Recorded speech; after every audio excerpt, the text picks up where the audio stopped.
നമസ്കാരം. ഞാനൊരു യാത്ര കഴിഞ്ഞ് വന്നാണ്. ബൈക്ക് യാത്രയായിരുന്നു. ഒരു അത്യാവശ്യം ഒരു സ്ഥലത്ത് പോകേണ്ടിയുണ്ടായിരുന്നു.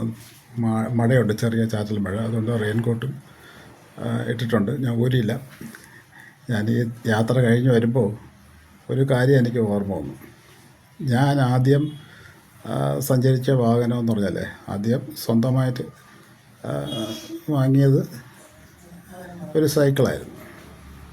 സൈക്കിളിലാണ് അന്ന് ഒരു 50 വർഷം മുമ്പുള്ള കാര്യമാണ്. സൈക്കിളിലാണ് ഞാൻ എൻ്റെ ഓഫീസിലൊക്കെ പോയിരുന്നത്. എൻ്റെ ബാക്കിൽ ചെറിയൊരു ജോലി കിട്ടിയായിരുന്നു. അപ്പോൾ സൈക്കിളിലാണ് പോയിരുന്നത്. പിന്നീട് ഒരു സ്കൂട്ടർ മേടിക്കണമെന്ന് തോന്നി.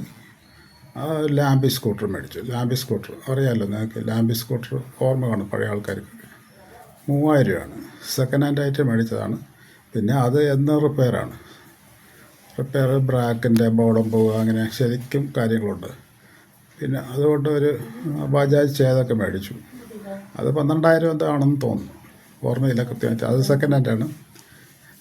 പിന്നീട് ഒരു പുതിയ ബൈക്ക് മേടിച്ചു, ബജാജിൻ്റെ പ്ലാറ്റിന ബൈക്ക്.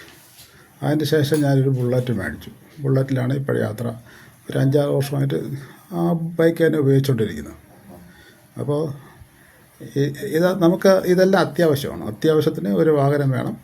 അന്നത്തെ കാലത്ത് 50 വർഷങ്ങൾക്ക് മുമ്പ് ഒരു സൈക്കിളിൻ്റെ ആവശ്യം. പിന്നെ പടിയായിട്ട് കൂടി വന്നു. ഇപ്പോൾ ബുള്ളറ്റിലെത്തി. ബുള്ളറ്റ് യാത്രയ്ക്ക് അത്ര മോശപ്പെട്ടതല്ല, കുഴപ്പമില്ലാതെ പോയിക്കൊണ്ടിരിക്കുക. ഞാനിത് പറയാൻ കാര്യം, അടുത്ത കാലത്ത് ഒരു സംഭവം ഉണ്ടായി. തിരുവനന്തപുരം വഞ്ചിയൂരിൽ അച്ഛനും മകനും വഴക്കായി. എന്ത് കാര്യമെന്ന് അറിയട്ടെ. മകന് ഈ അച്ഛൻ തന്നെ ഒരു 15 ലക്ഷം രൂപയുടെ, 12 രൂപയിലെ 15 ലക്ഷത്തിൻ്റെ ബൈക്ക്, ആഡംബര ബൈക്ക് മേടിച്ചു കൊടുത്തു. പക്ഷേ പയ്യനത് തൃപ്തിയല്ല. വീണ്ടും പറഞ്ഞു, അച്ഛാ എനിക്ക് 50 ലക്ഷത്തിൻ്റെ ഒരു കാറ് മേടിച്ചു തരണം. എന്ത് കാറാണെന്ന് അറിയില്ല, അവരുടെ കുടുംബ സംവിധാനം എന്താണെന്ന് അറിയില്ല, സാമ്പത്തിക ശേഷി ഉള്ളതോ ഇല്ലെന്നറിയില്ല. പക്ഷേ അച്ഛനത് മനസ്സില്ലയോ പൈസയില്ലയോ, രണ്ടൊരു വഴക്കായി. അച്ഛൻ മകൻ്റെ തല അടിച്ചു പൊട്ടിച്ചു, കമ്പിപ്പാര കൊണ്ട്. വാർത്തകളിലൊക്കെ വന്നു. ഇപ്പോൾ ഹോസ്പിറ്റലാണ്. ഭേദമായോ എന്നുള്ള കാര്യം അറിയില്ല. നമ്മൾ അത് അന്വേഷിക്കാനല്ല ഞാനിത് പറയുന്നത്. പക്ഷേ നമുക്കെന്താണ് ആവശ്യം? നമുക്കൊരു യാത്ര ചെയ്യണം, അല്ലേ? യാത്ര ചെയ്യാൻ ഒരു വാഹനം വേണം.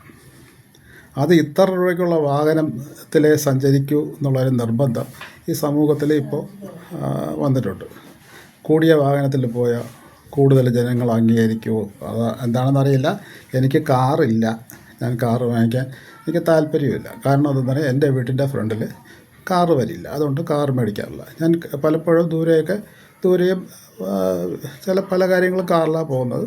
കാൽ ടാക്സി വിളിക്കും. നമുക്കൊരു വിശ്വസ്തനായ ഒരു ഡ്രൈവറുണ്ട്, വരും.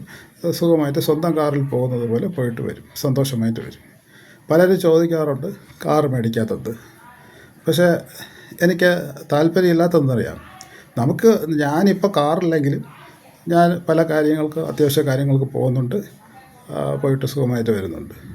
പിന്നെ കാറുണ്ടെങ്കിൽ ഈ സമൂഹത്തിലൊരു അന്തസ്സുണ്ടാവുമെന്നുള്ള ധാരണയൊക്കെ ഇപ്പോൾ അടുത്ത കാലത്ത് വന്നിട്ടുണ്ട്. അതൊക്കെ ശരിയാണെന്നുള്ളത് എനിക്കറിയില്ല. പക്ഷേ നമ്മുടെ സാമ്പത്തിക ശേഷി അനുസരിച്ചും നമ്മുടെ സാഹചര്യം അനുസരിച്ചും മാത്രമേ ആഡംബര കാറുകളോ ആഡംബര ബൈക്കുകളോ വാങ്ങുക. അല്ലാതെ നാട്ടു നടപ്പനുസരിച്ച് കാശ് കടം വാങ്ങി കാറോ ബൈക്കോ വാങ്ങാതിരിക്കുക. അത്യാവശ്യത്തിന് ബൈക്ക് വേണ്ടതാണ്. പക്ഷേ 1 ലക്ഷം രൂപയ്ക്കൊക്കെ ബൈക്ക് കിട്ടും. 15 ലക്ഷം രൂപയ്ക്ക് ബൈക്ക് എന്തൊരു സൗകര്യം ഉണ്ടെന്ന് അറിയില്ല. കേരളത്തിലെ റോഡിലല്ലേ ഓടിക്കുന്നത്. തിരുവനന്തപുരം അതുപോലെയുള്ള റോഡുകളൊക്കെ അറിയാമല്ലോ. ഇത്രയാണ് എനിക്ക് പറയാനുള്ളത്. അതുപോലെ ഈ സമൂഹത്തിൻ്റെ അന്തസ്സ് നിലനിർത്താൻ വേണ്ടി പലരും ചെയ്യുന്നുണ്ട്. കാശുള്ളവർ ചെയ്യുന്നുണ്ട്. കാശുള്ളവരെ കണ്ട് പാവപ്പെട്ടവരും ഈ അന്തസ്സ് നിലനിർത്താൻ വേണ്ടി കടം വാങ്ങി ചിലവാക്കുന്നുണ്ട്.